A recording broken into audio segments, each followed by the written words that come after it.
Eric Bristow, the five-time world darts champion, has died at the age of 60. His huge success in the 1980s helped the game to win a mass audience. Eric Bristow had a heart attack in Liverpool yesterday. The crowd at a tournament there last night chanted his name when his death was announced. Our sports correspondent, Ollie Foster, looks back at his life. In the world of darts, glory and heartbreak walk hand in hand. Behind the flamboyant nicknames and iconic walk-ons are real people. Some were flawed, some were fearless, but all were unforgettable. Their lives were as dramatic as any sudden death leg, and sometimes even more so. Today, we're not just talking about the game. We're talking about the lives behind it, and the losses that left the darts world shaken. These are the most tragic deaths in darts history. Eric Bristow, known affectionately as the Crafty Cockney, revolutionized the world of darts, transforming it from a smoky pub pastime into a televised sporting spectacle that captivated millions.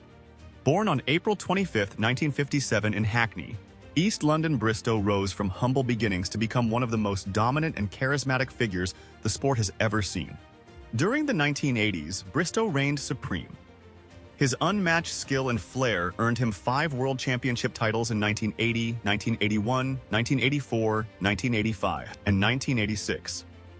In addition to these triumphs, he claimed 5 World Masters titles and 4 World Cup singles titles, asserting his dominance on the global stage. Bristow was ranked the #1 player in the world on 5 occasions, a testament not only to his talent but also to his mental toughness and competitive fire. What set Bristow apart was not just his winning record, but his larger-than-life persona. The nickname, the Crafty Cockney, came from a pub in Santa Monica, California, and it fit perfectly. He was flamboyant, self-assured, some would say arrogant, and he knew how to work both the crowd and his opponents. Bristow's psychological games were as much a part of his arsenal as his precision on the oche. He brought a swagger to darts that was new and infectious, drawing in audiences and helping the sport cross over into mainstream entertainment. But Bristow's influence extended far beyond his own accolades. He played a pivotal role in shaping the next generation of darting greats, most notably mentoring Phil Taylor. Recognizing Taylor's raw potential, Bristow invested £10,000 in his development, a move that proved prophetic as Taylor went on to become the most decorated player in darts history. Bristow's eye for talent and willingness to nurture it demonstrated a deep love for the sport and a vision for its future. That vision crystallized in 1993 when Bristow, along with 15 other players, broke away from the British Darts Organization to form what would become the Professional Darts Corporation, PDC. This bold move altered the sport's landscape, leading to increased professionalism, greater prize money, and broader global reach. It was a turning point in darts history, and Bristow was at the heart of it. However, his career was not without setbacks. In the late 1980s, he developed dartitis, a debilitating condition that affected his ability to release the dart properly. It significantly hindered his performance and marked the beginning of a decline in his competitive career. Despite this, Bristow remained a prominent figure in darts through commentary and public appearances. In later years, controversy clouded his legacy when, in 2016, he made insensitive comments on social media related to a football abuse scandal. The backlash led to his dismissal from Sky Sports, tarnishing his public image and prompting a broader conversation about responsibility and conduct among public figures. Then, on April 5, 2018, at just 60, he collapsed from a heart attack while attending a Premier League event in Liverpool. One moment he was laughing and signing autographs. The next, he was gone. The crowd chanted his name when news broke. The commentary booth fell silent. A titan had fallen, not just of darts but of sporting culture. His death was more than a personal tragedy. It was a line in the history books, the end of the era that built the game. Two together all the time, you know, with Sky. We used to be together all the time, and we do our bit of spotting, and what he's done for our game. I mean, tonight, just see that really, if it wasn't for Eric, no one would be here tonight, and it's a massive loss to our sport. Eric Bristow, the Crafty Cockney, checked out. It's farewell, Britty. A lot of emotion here in Liverpool. Today, Bristow is remembered not only for his victories, but for the color, controversy, and character he brought to darts. His autobiography, The Crafty Cockney, offers a window into the life of a man who was never content to play it safe.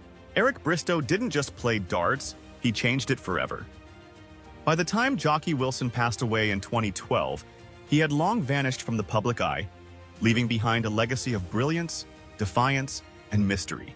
Born John Thomas Wilson on March 22, 1950, in Kirkcaldy, Scotland, his life was shaped by hardship from the very beginning. Raised in an orphanage after his parents were declared unfit to care for him, Wilson's formative years were anything but stable. He later served in the British Army and worked as a coalman, fish processor, and miner, gritty jobs that mirrored the tough, no-frills persona he would bring to the world stage. Wilson's path to darts greatness began almost by accident. In 1979, he won a $500 prize at a Butlins holiday camp tournament in Ayr, which convinced him to take up the sport professionally. His unique throwing style, unpolished demeanor, and irrepressible spirit quickly set him apart. Within just a few years, he was competing among the best in the world. His breakthrough came in 1982 when he captured his first World Professional Darts Championship by defeating John Lowe. He claimed his second title in 1989 with a victory over Eric Bristow, another legend of the game. Between 1979 and 1991, Wilson was a near-permanent fixture in the latter stages of the British Darts Organization, BDO, World Championships, consistently making at least the quarterfinals. Beyond his sporting achievements, Wilson became an unlikely pop culture icon. A now infamous moment in 1982 saw his photograph mistakenly used on the BBC Music show Top of the Pops during Dexy's Midnight Runners performance of Jockey Wilson Said, creating a bizarre and humorous cultural crossover that only heightened his fame. His affable nature and underdog image endeared him to fans beyond the world of darts. Television appearances on shows like Bullseye helped reinforce his image as the working-class hero who had made it big on talent and grit alone. However, Wilson's story was also marked by personal struggles that began to eclipse his achievements. He was known for his heavy smoking and drinking, habits that contributed to serious health issues later in life. Diagnosed with diabetes in the mid-1990s, he suddenly and quietly retired from darts on December 23, 1995, at the age of 45. The man who once dominated the Oki disappeared almost entirely from public view. Back in Kirkcaldy, Wilson lived a secluded and increasingly impoverished life. He was declared bankrupt in 1998 and relied on disability benefits. Suffering from chronic obstructive pulmonary disease, COPD, he lived out his final years in obscurity. On March 24, 2012, just 2 days after his 62nd birthday, Jockey Wilson died, having spent more than a decade in near-total silence. Despite the way his life ended, Wilson's contributions to darts have not been forgotten. In 2009, the Professional Darts Corporation honored him with the creation of the Jockey Wilson Cup, a Scotland versus England event that paid tribute to his enduring influence. His life has also inspired theatrical productions, such as the play Jockey Wilson Said, which explores the complexity of his character and the intensity of his rise and fall. Jockey Wilson remains a symbol of a bygone era in darts, gritty, raw, and unpretentious. His story is a powerful reminder of how sport can elevate ordinary individuals to extraordinary heights, even if their journey is ultimately tinged with sadness. For many, he will always be the people's champion, a man whose talent and charm transcended the Oki, even as he faded quietly into the shadows.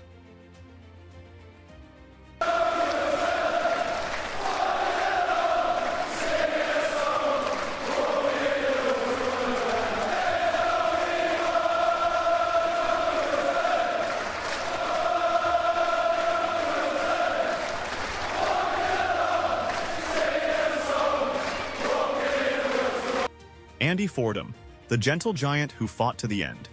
Andy Fordham, affectionately known as the Viking, was more than just a darts champion.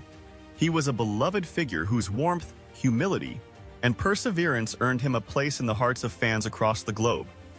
Born on February 2, 1962 in Bristol, England, Fordham rose to prominence in the darts world during the 1990s and early 2000s. His imposing frame, long hair, and thick beard made him instantly recognizable, but it was his calm demeanor and genuine nature that truly set him apart. Fordham's crowning achievement came in 2004 when he won the BDO World Darts Championship. In an unforgettable tournament, he triumphed over Mervyn King 6-3 in the final, after staging a stunning comeback in the semifinals against defending champion Raymond van Barneveld, recovering from a 0-3 deficit. This victory cemented Fordham's status as one of the sport's all-time greats. He had already captured the Win Mao World Masters title in 1999, showcasing his skill and determination on the global stage. Despite his success, Fordham's journey was far from easy. His career was shadowed by serious personal struggles, particularly with alcohol and weight. At one point, he reportedly drank up to 24 bottles of lager a day. These habits took a toll on his health, culminating in a minor stroke in 2007 and serious liver complications. Yet through it all, Fordham remained remarkably open about his challenges, and his fight to turn things around was nothing short of inspiring. In 2004, after withdrawing from a much-anticipated match against Phil Taylor due to illness, Fordham's health issues became widely known. Determined to make a change, he appeared on the reality show Celebrity Fit Club, where he began a life-altering journey of weight loss and sobriety. By 2008, he had shed over 100 kilograms and managed to improve his liver function significantly, staving off the need for a transplant. His openness about his health and the struggles behind the scenes only deepened public admiration for him. Tragically, Andy Fordham passed away on July 15, 2021 at the age of 59 due to organ failure. The darts community mourned the loss deeply. Tributes poured in from fans and fellow players, with many remembering him not just as a world champion, but as a kind soul who never let fame alter his character. Fellow darts legend Bobby George summed up the sentiment perfectly when he said, "He was a gentle giant and loved by all." Andy Fordham's legacy is not just etched in trophies or televised matches. It lives on in the spirit of perseverance he showed, in the kindness he extended to others, and in the joy he brought to the game of darts. His story is a reminder that greatness is not only measured by victories, but by the courage to face life's toughest battles with dignity and heart. Kyle Anderson, known affectionately in the darts world as the Original, was more than just a skilled competitor. He was a symbol of perseverance, cultural pride, and quiet inspiration. Born on September 14, 1987, in Perth, Western Australia, Anderson proudly embraced his Aboriginal heritage, a defining aspect of his identity both on and off the hockey. His journey from the local darts circuits of Australia to the bright lights of the Professional Darts Corporation, PDC, marked him as a trailblazer and a role model for Indigenous athletes across the globe. Anderson's professional career truly began to flourish in 2012 when he joined the PDC Tour. It didn't take long for him to make an impression. In 2014, during the PDC World Championship, he etched his name into the record books by hitting a 9-dart finish, one of the most elusive accomplishments in the sport. His rise continued with more achievements, including his first PDC ranking title in August 2017 at a Players' Championship event. Later that year, he earned his most prestigious victory, lifting the trophy at the Auckland Darts Masters, cementing his place among the elite in the sport. What made Anderson stand out wasn't just his darts ability. He was widely admired for his calm demeanor, humble nature, and the genuine warmth he showed to fans and fellow players alike. His presence brought a sense of groundedness to the often intense world of professional competition. When the COVID-19 pandemic struck, Anderson made a heartfelt decision to return to Australia, prioritizing his family over his career. In early 2021, he relinquished his PDC Tour card, choosing to remain close to his loved ones rather than continue traveling the demanding international circuit. The darts community was stunned and heartbroken when, on August 24, 2021, Kyle Anderson passed away at the age of 33 due to kidney failure. His death came far too soon for a man whose best years seemed still ahead of him, both professionally and personally. Tributes poured in from around the world. PDC President Barry Hearn spoke of Anderson's remarkable contributions, calling him a player whose talent and commitment inspired countless others. To ensure that Anderson's influence would not be forgotten, the PDC established the Kyle Anderson Memorial Trophy in 2022. This honor is awarded to the best oceanic player across the World Series of Darts events in the region, a fitting tribute to the man who did so much to raise the profile of darts in Australia and within Indigenous communities. Kyle Anderson's legacy is one of excellence, humility, and cultural pride. He broke barriers quietly, letting his actions and achievements speak for themselves. Mike Gregory, often called the quiet man of darts, was a player defined not by flamboyance or controversy, but by calm precision. grace under pressure, and an unwavering dedication to his craft. Born on December 16, 1956, in Bath, Somerset, England, Gregory became a central figure in the darts scene throughout the 1980s and early 1990s. Though never crowned world champion, he came agonizingly close in a moment that would come to define both the heartbreak and brilliance of his career. Gregory's most famous and most painful moment arrived during the 1992 BDO World Darts Championship final. Facing Phil Taylor, Gregory found himself just a heartbeat away from lifting the title. He had 6 darts at a double to win the championship, each one missed by the slimmest of margins, and as the tension escalated, Taylor capitalized. The match eventually went to a sudden death leg, with Taylor emerging victorious. It was a match hailed by many as one of the greatest in darts history, not just for the drama, but for Gregory's poise and sportsmanship in the face of crushing disappointment. Despite that elusive world title, Gregory's career was decorated with significant accomplishments. He twice won the prestigious News of the World Championship in 1987 and 1988, becoming one of the few to successfully defend the title. In 1986, he claimed the MFI World Match Play, and in 1995, he added the Unipart European Masters to his resume. Throughout his career, Gregory maintained a reputation as one of the most technically sound and consistent players of his generation.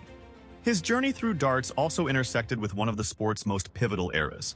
In the early 1990s, Gregory was among the founding members of the World Darts Council, WDC, which would later become the Professional Darts Corporation, PDC, a move that forever altered the landscape of professional darts. However, unlike many of his contemporaries, Gregory made the controversial decision to return to the British Darts Organization, BDO, not long after the split. The move was seen by some as a betrayal of the breakaway group, but to others, it reflected Gregory's loyalty to the traditions and roots of the game. Off the hockey, Gregory was known for his modesty and quiet demeanor, a stark contrast to some of the louder personalities that surrounded him. He never sought the spotlight, but his integrity and sportsmanship won him the respect of fans and fellow players alike. His nickname, the Quiet Man, suited him perfectly, not only for his manner but for the way he let his darts do the talking. Mike Gregory passed away on April 19, 2022, at the age of 65 after a battle with dementia. His death marked the end of an era, but his legacy lives on in the memory of his near triumphs, his understated excellence, and the dignity with which he carried himself throughout his career. Though he missed out on a world title by mere millimeters, Mike Gregory earned something far greater, enduring admiration from a sport that never forgot him. Stacy Bromberg, often referred to by the affectionate nickname, the Wish Granter, was a titan in the world of darts whose legacy reverberates across both American and international stages. Born on July 27, 1956 in Los Angeles, California, she didn't pick up a dart until 1987, but once she did, she blazed a trail unlike any other woman in the sport. Her remarkable rise from a newcomer to the most decorated female darts player in U.S. history speaks volumes about her talent, tenacity, and unwavering love for the game. Over nearly 2 decades of dominance, Bromberg became the face of American women's darts. She reigned supreme in the American Darts Organization, ADO, topping the national rankings an astonishing 16 times across 18 years, including an unmatched streak of 13 consecutive years. Her name became synonymous with success as she claimed the U.S. Ladies National Champion title in the 501 format 11 times and triumphed in the cricket discipline on 4 separate occasions. Representing her country with pride, she wore the red, white, and blue at 8 World Darts Federation (WDF) World Cups, showcasing her world-class talent on a global platform. Bromberg's accomplishments didn't end at home. Internationally, she made waves as well. In 1995, she reached the final of the Women's World Masters, and in 2002, she made it to the quarterfinals of the British Darts Organization's Ladies World Championship.